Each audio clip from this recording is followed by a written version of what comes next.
Viewers. दर्शकों नमस्कार, मैं हूं श्रद्धा तिवारी और आप देख रहे हैं MNS न्यूज टीवी। तो स्वागत है आपका छत्तीसगढ़ की खबरों की ओर। एक नजर आज की हेडलाइंस। सुशासन त्योहार के दौरान मुख्यमंत्री विष्णुदेव साय का कनकबीरा दौरा। कार्यक्रम आयोजन 8 जून को भिलाई में एक निजी भवन में संपन्न होगा। वर्कशॉप में हुए काम को लेकर हुए विवाद एवं आपसी रंजिश के कारण हुई घटना। तो खबरें विस्तार से। तो आइए देखते हैं सारंगगढ़ बिलाईगढ़ से आयु रिपोर्टर सुमाइल खान की खास खबर। सुशासन त्योहार के दौरान मुख्यमंत्री विष्णुदेव साय का कनकबीरा दौरा। हम आपको ले चलते हैं छत्तीसगढ़ के सारंगगढ़ बिलाईगढ़ जिले, जहां आज सुशासन त्योहार के अवसर पर प्रदेश के मुख्यमंत्री श्री विष्णुदेव साय ने कनकबीरा ग्राम पंचायत में अपने हेलीकॉप्टर से उतरकर सुशासन की पहल का जायजा लिया। इस दौरान बिलाईगढ़ के भाजपा कार्यकर्ताओं ने बिलाईगढ़ SDM वर्षा बंसल के खिलाफ लेन देन और कर्तव्य में लापरवाही की शिकायत मुख्यमंत्री के समक्ष रखी। शिकायत को गंभीरता से लेते हुए मुख्यमंत्री ने SDM को तत्काल बिलाईगढ़ अनुभाग से हटाने का निर्देश दिया। मुख्य सचिव अमिताभ जैन ने इस निर्देश का त्वरित पालन करते हुए जिला कलेक्टर को कार्रवाई के लिए आदेशित किया। उक्त कार्यक्रम में भाजपा के पूर्व विधायक केराबाई मनहर, पूर्व विधायक शमशेर सिंह, जिला जनपद पंचायत अध्यक्ष संजय भूषण पांडे, भाजपा जिला अध्यक्ष ज्योति पटेल, पूर्व जिला पंचायत अध्यक्ष अजेश अग्रवाल, पूर्व नगर पंचायत अध्यक्ष अजय गोपाल, प्रदेश भाजपा के महामंत्री वेदराम जांगड़े, दुर्गेश केसरवानी, सुनील शर्मा, सोमू केसरवानी सुशासन त्योहार में उपस्थित थे। इसके साथ ही मुख्यमंत्री ने कनकबीरा में विकास कार्यों को गति देने के लिए कई महत्वपूर्ण घोषणाएं की। इनमें गोडम में नया पंचायत भवन, कनकबीरा में कन्या छात्रावास के लिए 5 करोड़ रुपए की स्वीकृति और घोरा घाटी में रुके हुए केनाल कार्य को शीघ्र शुरू करने के लिए सिंचाई विभाग को निर्देश शामिल है। मुख्यमंत्री के इस दौरे और त्वरित कार्रवाई से क्षेत्र में सुशासन के प्रति उनकी प्रतिबद्धता स्पष्ट हुई।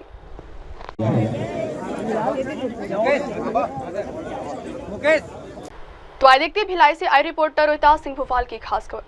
कार्यक्रम आयोजन 8 जून को भिलाई में एक निजी भवन में संपन्न होगा। छत्तीसगढ़ उड़ान नई दिशा संस्था के द्वारा राज्य स्तरीय प्रतियोगिता एवं सम्मान समारोह का कार्यक्रम 8 जून रविवार को आयोजित किया जा रहा है। यह कार्यक्रम मेरी भारत की बेटी के नाम से आयोजित हो रहा है, जिसमें भारत की महान नारी शक्ति के संघर्ष को दर्शाते हुए समूह नृत्य प्रस्तुत किया जाएगा, जिसमें 30 वर्ष के ऊपर आयु वर्ग की महिलाएं हिस्सा लेंगी। कार्यक्रम में मुख्य अतिथि के रूप में विष्णुदेव साय की धर्मपत्नी व डिप्टी CM विजय शर्मा छत्तीसगढ़ शासन उपस्थित होंगे। प्रतियोगिता में प्रथम पुरस्कार 10,000 का रखा गया, वहीं दूसरा पुरस्कार 7,000, तृतीय पुरस्कार 5,000 का रखा गया। साथ ही महिलाओं का सम्मान समारोह भी आयोजित किया गया है। इस कार्यक्रम में लगभग 250 महिलाओं का आगमन होगा। कार्यक्रम का मुख्य उद्देश्य भारत की महान महिलाएं जिन्होंने भारत का नाम रोशन किया है, उनके संघर्ष को दिखाते हुए यह कार्यक्रम आयोजित किया जा रहा है। ये कार्यक्रम है भिलाई के कला मंदिर सिविक सेंटर में जो है वहाँ पे प्रोग्राम रखा गया है और इसमें जो है लगभग 200 से 250 महिलाएं जो हैं वो सम्मिलित हो रही हैं और ये अलग अलग बहुत सारे कम्युनिटी से भी महिलाएं आ रही हैं और आसपास के क्षेत्र से भी आकर शामिल हो रही हैं। टाइमिंग कब है? टाइमिंग इसका शाम 4 से 9 बजे तक ऑलमोस्ट कंप्लीट हो जाएगा। एंट्री फीस कुछ रखा है? एंट्री फीस हम एकदम नॉमिनल रखे हैं 200 रुपये।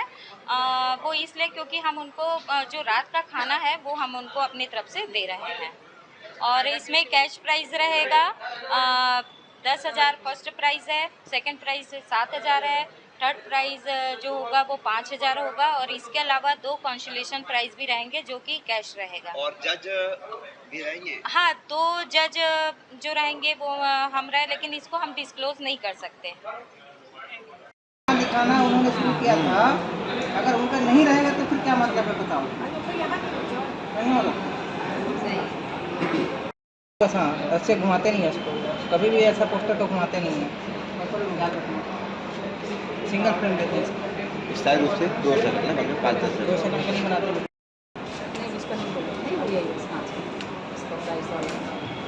जय जय श्री राम।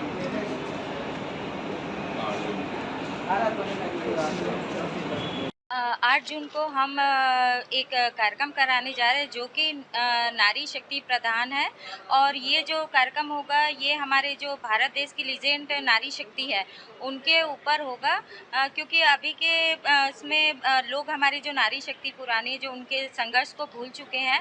तो अगर जैसे रानी लक्ष्मीबाई है, हमारी राष्ट्रपति मुर्मू है, जीजाबाई है, तो उन्होंने अगर उनका नाम है तो वो यहाँ तक पहुँची है, तो उसके बीच में एक बहुत बड़ा संघर्ष है जिसको दर्शाते हुए एक कार्यक्रम कराया जा रहा है कंपटीशन के तौर पे, जिसमें 10 से 15 जो टीम है महिलाएं टीम वो आ रही हैं और ये पूरे छत्तीसगढ़ से आ रही हैं और इसमें भाग लेगी। इसके अलावा हम सम्मान समारोह भी कर रहे हैं, छत्तीसगढ़ नारी शक्ति सम्मान। इसमें हम कुछ सेलेक्टेड नाम लिए हैं हर कैटेगरी से, हेल्थ से ले रहे हैं, एजुकेशन से ले रहे हैं और पुलिस विभाग से और जज से, और जो कि हमारे छत्तीसगढ़ में बहुत अच्छा काम कर रही है उनको हम अपने तरफ से सम्मान कर रहे हैं। जिसके लिए सम्मान देने के लिए हमारे जो मुख्यमंत्री है विष्णुदेव साय जी की धर्मपत्नी कौशल्या देवी साय जी आ रही हैं और डिप्टी सीएम गृह मंत्री विजय शर्मा जी ने भी अनुमति दी है। ये प्रतियोगिता जो होगी ये भारत की महान नारी शक्ति जीजाबाई, अहिल्याबाई होलकर, रानी लक्ष्मीबाई और राष्ट्रपति मुर्मू, मेरी कॉम, इनके जो संघर्ष है उसको दर्शाते हुए ये प्रतियोगिता रखी गई है। ये महिला जो है 30 साल से ऊपर की जो महिलाएं हैं, क्योंकि ये इस प्रतियोगिता का जो नियम है उसमें ये है कि हम 30 साल से ऊपर महिलाओं को इस प्रतियोगिता में भाग लेने के लिए अनुमति दे रहे हैं। मैं निधि चंद्राकर, संस्थापक अध्यक्ष, छत्तीसगढ़ उड़ान नई दिशा संस्था से। बढ़ते अगली खबर की ओर। वर्कशॉप में हुए काम को लेकर हुए विवाद एवं आपसी रंजिश के कारण हुई घटना। मोहननगर थाना अंतर्गत पारिवारिक विवाद में चाचा ने अपने बेटे के साथ मिलकर 2 भाइयों को जमकर पिटाई कर दी। एक भाई की हुई मौत, दूसरे का इलाज जारी। इसी संबंध में आज पुलिस द्वारा प्रेस वार्ता लेकर विस्तार से जानकारी देते हुए बताया कि पारिवारिक विवाद में चाचा गिरधारी शर्मा और बेटे उदय शर्मा के द्वारा 2 भाई चेतन एवं अंकित के साथ मारपीट की। अंकित को अंदरूनी चोट लगा। तुरंत आसपास के लोगों ने उसे अस्पताल में भर्ती करा, लेकिन उसकी मौत हो गई। वही चेतन का इलाज चल रहा है। पुलिस ने दोनों आरोपी उदय शर्मा, गिरधारी शर्मा को गिरफ्तार कर रिमांड लिया है।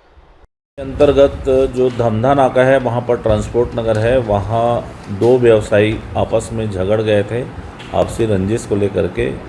बाद में उसमें एक युवक की मृत्यु हो गई, जिस पर हत्या का अपराध पंजीबद्ध कर विवेचना में लिया गया है।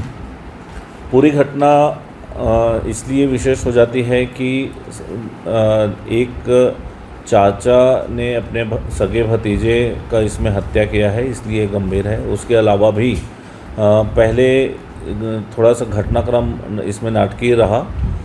जब लड़ाई झगड़ा आपस में हुआ इनका और आरोपी ने स्टील का पाइप वहाँ पड़ा था। मामला ऐसा है कि 2 पक्ष थे, व्यवसायी थे दोनों, जो मतलब ट्रक होता है उसके पाइप बनाने का काम करते थे। उसमें एक व्यक्ति है अंकित शर्मा, उसका अपने चाचा और चचेरे भाई के साथ उस मतलब चाचा के लड़के के साथ विवाद हुआ कल लगभग 11:30 बजे, और उसी में विवाद में कुछ मारपीट हुई और उसको कुछ चोटें आई।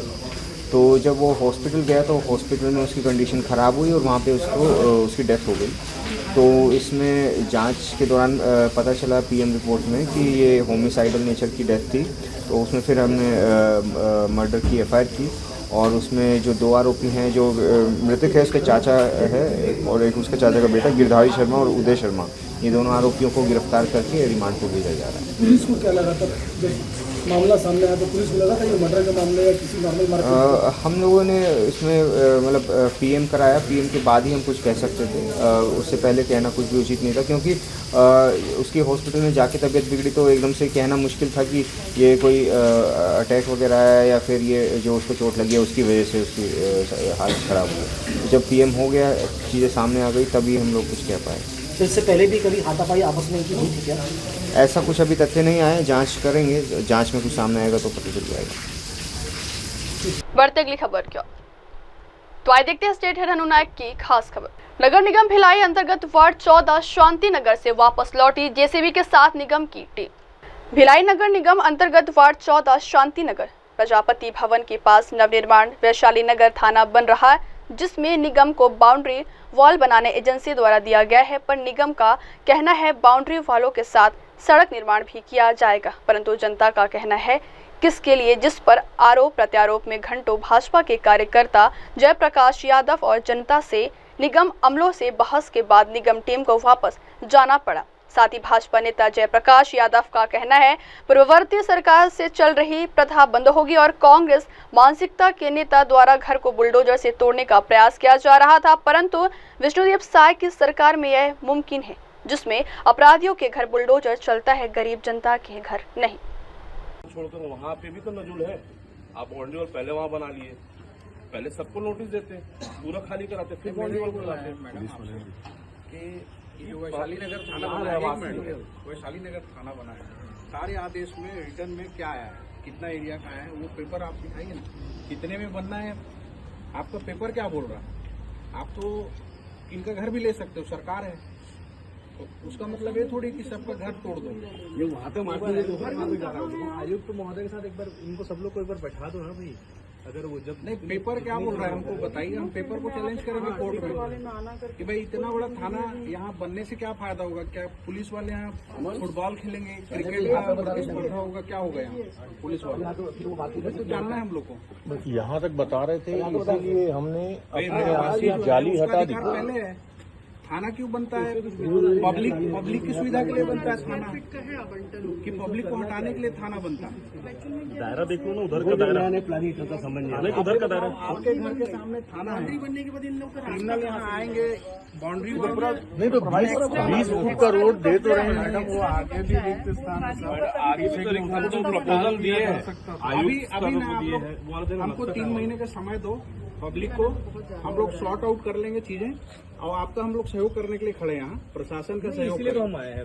देखिए कोई आपसे चर्चा करने क्यों हम चर्चा 3 महीने का समय दीजिए, 90 दिन तक हम लोग सब कर लेंगे। अब देखिए मैं भाई साहब मैं एसडीएम साहब से भी बात किया हूँ, मेरी साहब से हो गई है मेरी बात। मैडम आप बाउंड्री वॉल बनाइए ना प्लीज, आपको मैंने कहा प्लीज बनाइए ना। समय कितना देना है नगर निगम तय करेगा, आप इन्हीं से पूछिएगा।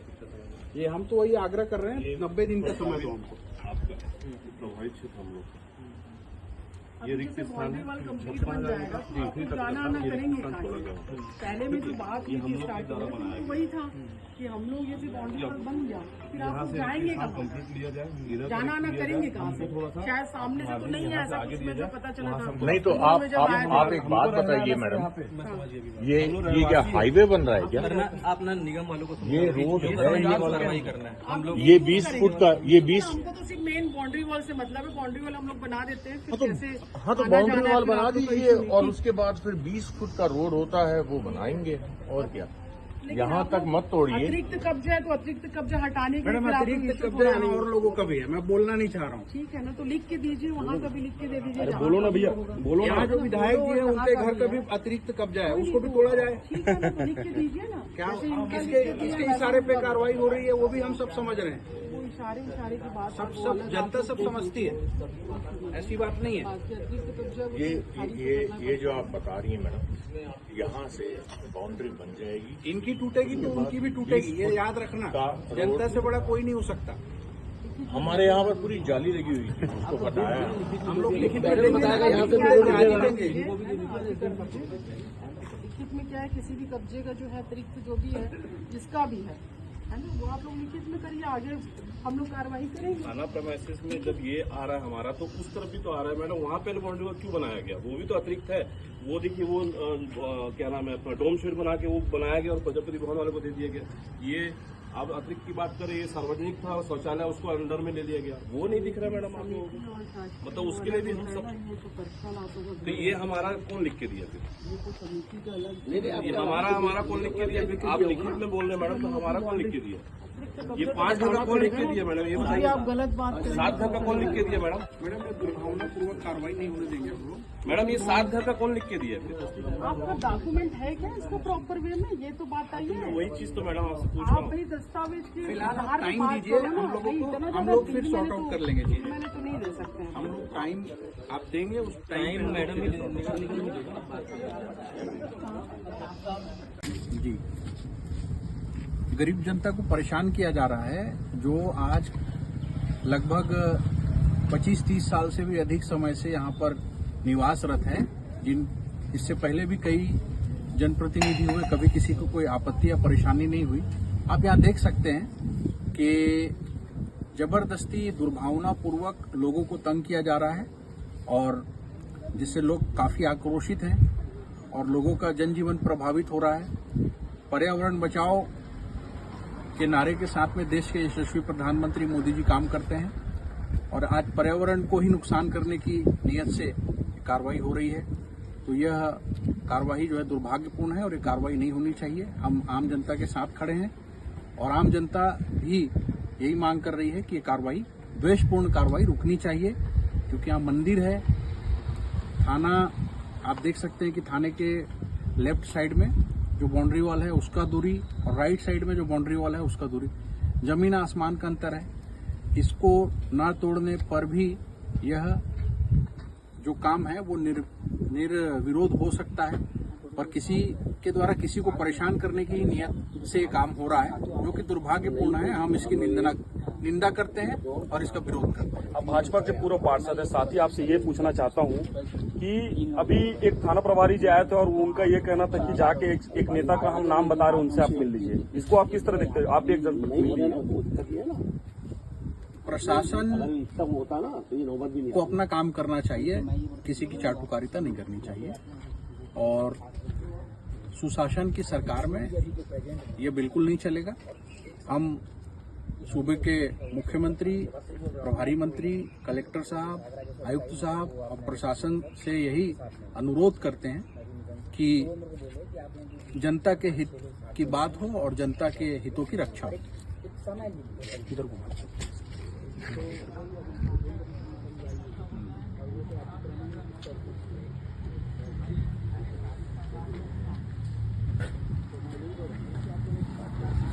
बढ़ते अगली खबर की ओर। तो आइए देखते हैं मौला से आई रिपोर्टर शहजादा की खास खबर। लाखों की नुकसान, मौसम ने ली करवाहट।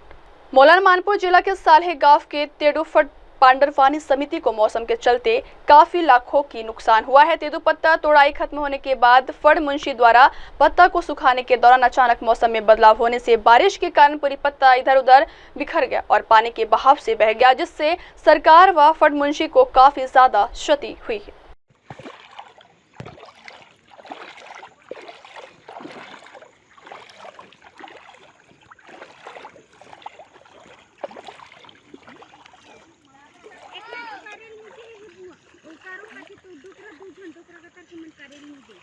करो करो इनते डिफरेंट कर आओ नहीं आए पानी हो गए। बढ़ते अगली खबर की ओर। बीईओ एवं लिपिक की मिली भगत से राशि को किया गया गबन। बसना बीईओ कार्यालय में बिजली बिल भुगतान के लिए बीईओ एवं लिपिक ने राशि का आहरण किया, लेकिन बिजली बिल जमा नहीं किया गया, जिसकी शिकायत की गई। जांच में शिकायत सही पाया गया। बता दें कि आरटीआई कार्यकर्ता ने संभागीय संयुक्त संचालक शिक्षा संभाग रायपुर में शिकायत किए थे, जिसमें बिजली मद की राशि को बैंक से चेक के माध्यम से तत्कालीन कक्ष प्रभारी सूर्यकांत मिश्रा एवं बीईओ जोईधाराम डहरिया ने 6 साल 23,348 रुपए नगद आहरण किया है, लेकिन इस राशि को बिजली बिल में जमा नहीं किया, जिसके बाद शिक्षा विभाग के संभागीय आयुक्त संचालक राकेश पांडे ने इस प्रकरण में बीईओ जोईधाराम डहरिया एवं लिपिक सूर्यकांत मिश्रा दोनों दोषी पाए गए, जिसमें सूर्यकांत मिश्रा सहायक ग्रेड 2 को छत्तीसगढ़ सिविल सेवा नियम 1966 के नियम 9 के तहत निलंबित कर बीईओ कार्यालय सिमगा भेज दिया गया। बढ़ते अगली खबर की ओर। आत्महत्या का खुलासा। भिलाई में हुई आयुर्वेदिक डॉक्टर की आत्महत्या के मामले में पुलिस ने बड़ी कार्रवाई करते हुए 9 आरोपियों को गिरफ्तार किया है। सीएसपी हरीश पटेल के अनुसार 18 मई को डॉक्टर ने अपने कमरे में फांसी लगाकर आत्महत्या कर ली थी।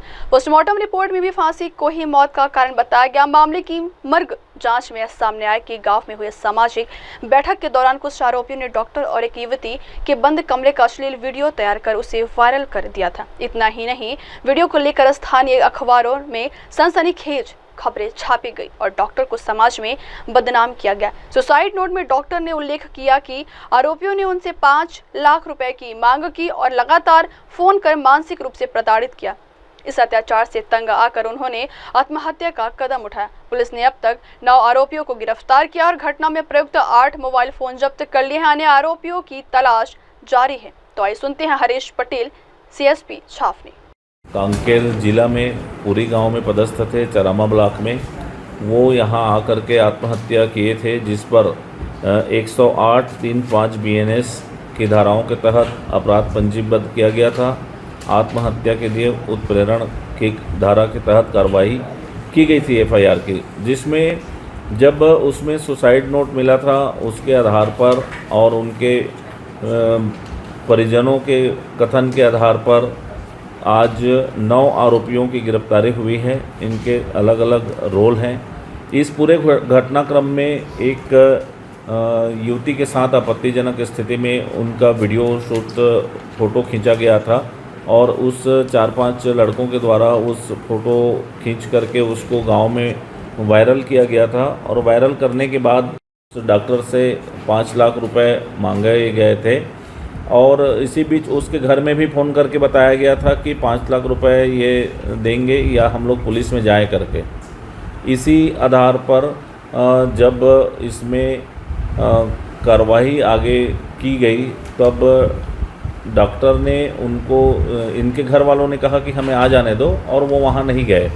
और इसी बीच डॉक्टर यहाँ अपने भांजे के यहाँ आए थे छावनी क्षेत्र में और वहाँ पहले सुसाइड अटेम्प्ट किए, कुछ इंजेक्शन लगाए थे, अपने बच्चे को कहा कि मैं सुसाइड। बढ़ते अगली खबर की ओर। बटालियन मेंबरों सहित कुल 39 लाख इनामी।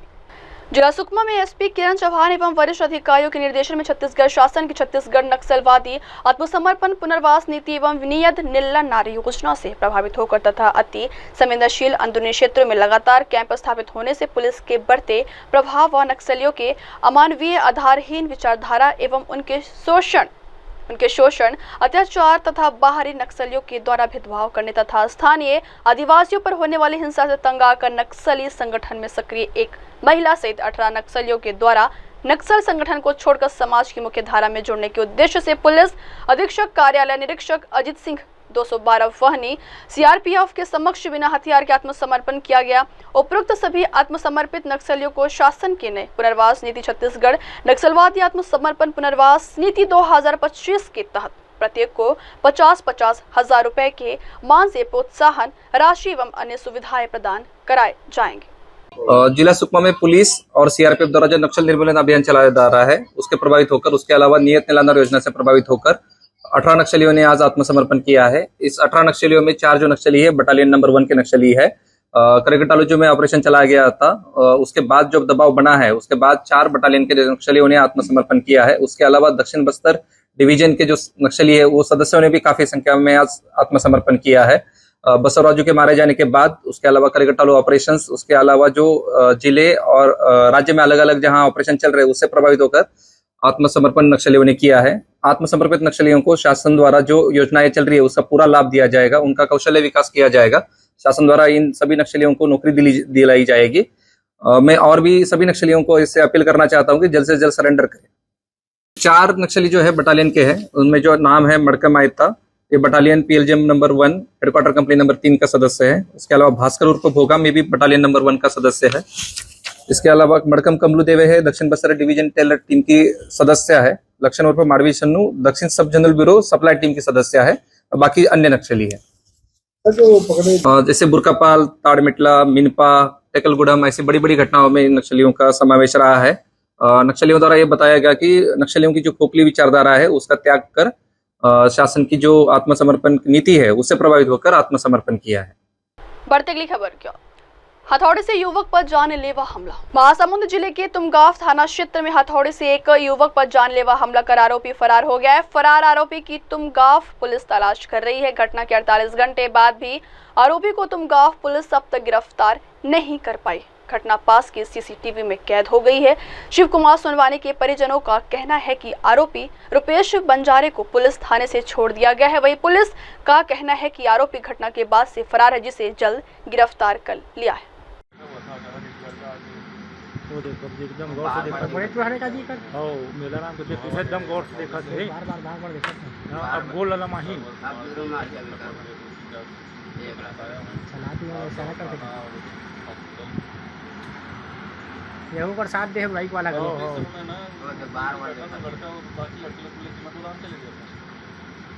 वो मोबाइल निकाला तो टूटा हो गया मोबाइल जान दिया अब देख रात में खेला मोबाइल निकल ही ना कर लिए काल हो गया तो लड़का मोबाइल चलाते बैठा हुआ था अचानक हमला कर दिया उसको मोबाइल चलाते वो देखो कैमरा तो पेट में रखे हुए देखो देखो मारी वो मारा प्रदान कर देख ये देखो देखा था पूरा देख दे वीडियो है देखते ये स्कूटी में आग बैठी है हमारी ये मतलब देखी सोई ना तुम्हाला गौतम ये मतलब पूरा एकदम देखा तो देखो निकाला और से देखा तो देख मोबाइल में ध्यान दे अब निकाली स्टैंड का मारे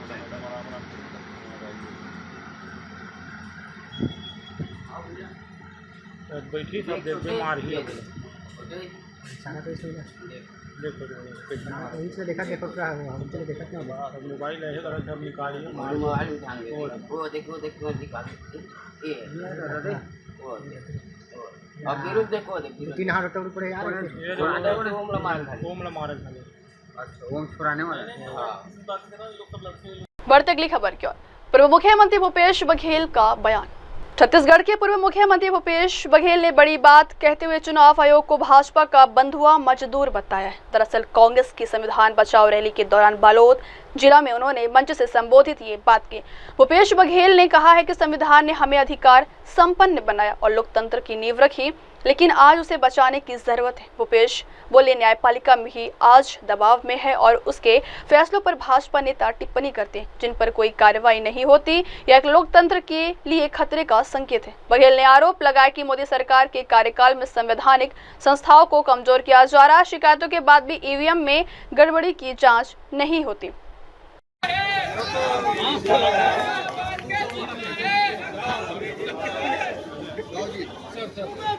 भूपेश भैया जी के मन में स्वागत हो है। कृपया जोरदार तालियों की गड़गड़ाहट से हमारे भूपेश भैया के बालोद की धरती में वंदन करथन, अभिनंदन करथन। मैं जिला छत्तीसगढ़ के झीरम घाटी में हमारे कांग्रेस के वरिष्ठ जनों की जो गोली मारकर हत्या हुई थी, आज हम सब उसको जिला कांग्रेस कमेटी बालोद की ओर से श्रद्धा सुमन अर्पित करते हैं, नमन करते हैं, वंदन करते हैं। में जो काला दिन था, झीरम घाटी में हमारे कांग्रेस के वरिष्ठ जनों के साथ ही आम जनों की जो निर्मम हत्या की गई थी, जिसके दुख को, जिसके दंश को छत्तीसगढ़ आज तक नहीं भूल पाया है।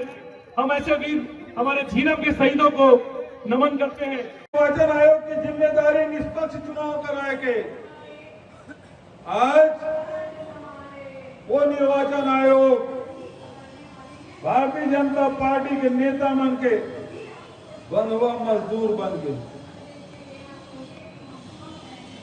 आज ईवीएम में जितना वोटर नहीं है तेकर ज्यादा वोट पड़ा था, जितना का वोट डाली तेकर से ज्यादा वोट निकला थे।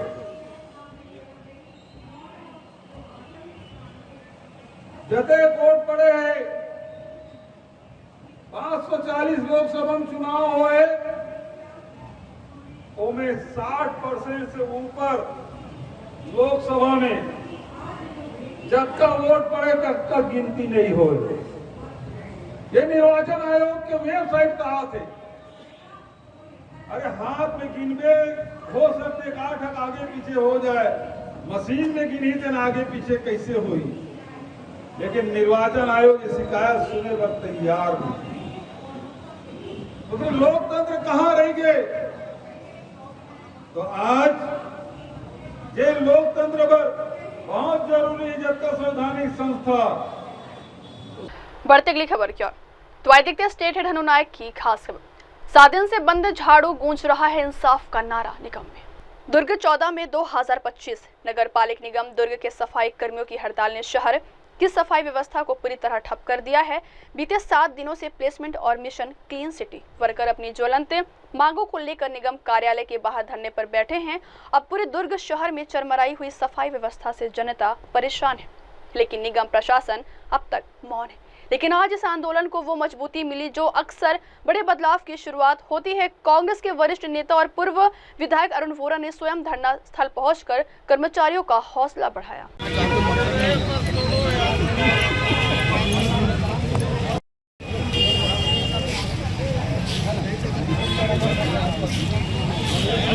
दुर्ग नगर निगम में हर बार की तरह इस बार भी जो है दोपहर का जो समय है उस समय में कर्मचारी आप देख सकते हैं कि किस तरह जमीन में बैठे हुए हैं और इनका एक ही मांग है, क्योंकि हर बार एक ही मांग रहती है और वो मांग जो है कभी पूरा नहीं होती है और जो अधिकारी जो बैठे हैं वो टस से मस भी नहीं होते हैं। इन लोगों से हम बात करते हैं। साहब, किस बातों को लेकर आप लोग आए? 2 महीने से आज सफाई कर्मचारियों को जो डोर टू डोर कलेक्शन करते हैं उनकी सैलरी रोका गया और वो दाने दाने को तरस गए। उनको पिछले 1 हफ्ते से ये धोखा और ये मुगालते में रखा जा रहा है। आज शाम को आ जाएगा, आज दोपहर में चले जाएगा, रात में आ जाएगा, सुबह आ जाएगा। लॉलीपॉप जो देते हैं ना, वो लॉलीपॉप दिया जा रहा है नगर निगम दुर्ग के द्वारा। पहले भी तो आप लोग हड़ताल कर रहे थे, पहले भी तो ये स्थिति निर्मित हो रही है, तो समाधान क्यों नहीं हो पा रहा है? समाधान देखिए, इसके पहले कांग्रेस सरकार थी, आज भारतीय जनता पार्टी का सरकार है, लेकिन मेरे को समझता है जो आला अफसरों का जो मैनेजमेंट है, कांग्रेस की त्रुटि है या बीजेपी की त्रुटि है, ये इससे हम मजदूरों को कोई मालूम नहीं है, हम लोग को उससे मतलब भी नहीं है। लेकिन आज जो धरातल पे जो चीजें हमको दिख रही है, 2 महीने से दाने दाने को तरस रही है ये पूरी मजदूर संघ। जिम्मेदार किसको मानते हैं? यहाँ की मैनेजमेंट को समझते हैं हम। कौन है मैनेजमेंट में? कौन है मैनेजमेंट में? यहाँ के अलग कमिश्नर है, अकाउंटिंग कमिश्नर से आप बात किए एक बार इस विषय में चर्चा? वो यही धोखा दे रहे हैं, वो यही बोल रहे हैं आज शाम को आ जाएगा, कल सुबह आ जाएगा, शाम को। हाँ, यही चीज बोल रहे हैं, कमिश्नर बोल रहे हैं, प्रभारी महोदय बोल रहे हैं कि आ जाएगा, कल आएगा, शाम को आएगा। 6 से 7 दिन तक यही दे रहे हैं। आपको पता है सुबह 4 बजे से लोग उठ करके डोर टू डोर कलेक्शन करने आते हैं। उस परिवार के घर में दाना नहीं है, वो अपने बाल बच्चों को क्या खिलाएंगे, कैसे रखेंगे, कैसे वो 6 से 7 दिन से अपने बच्चों को मैनेज कर रहे हैं। 2 महीना किसको बोलते हैं भैया? एक मजदूर आदमी जो 100, 150, 200 रुपए कमाने वाले आदमी के लिए 2 महीना और उसके बाद 1 हफ्ते में पेमेंट नहीं देना, मतलब कैसे से मैनेज होगा? तेज धूप में आप लोग बैठे हुए हैं, क्या अभी मांग क्या है? वो यहाँ ज्ञापन लेने आएंगे कि आप लोग जाएंगे? क्या आएंगे भी? हम लोग नहीं जाएंगे। अच्छा, वो आपके पास आएंगे।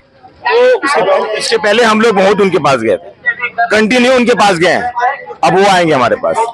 इनका साफ कहना है मजदूरों का, अब हम उनके पास भी जाएंगे, वो हमारे पास आएंगे।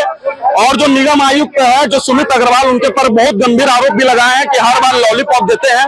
लॉलीपॉप तो हम बाहर के राज्यों में सुने थे, पर ये छत्तीसगढ़ के दुर्ग नगर निगम में पहली बार हम सुन रहे हैं कि कर्मचारियों को भी लॉलीपॉप देने का योजना जो है इस निगम में निगम कमिश्नर जो है वो दे रहे हैं। देखना होगा इन लोगों की मांग जो है कब तक, जो अरुण साहू जी है, जो उप मुख्यमंत्री जी है, जिनके पास निगम का दायित्व है, कब तक ऐसे कमिश्नर को हटाने का काम करती है और कब तक ऐसे लोगों को न्याय दिलाने का काम करती है।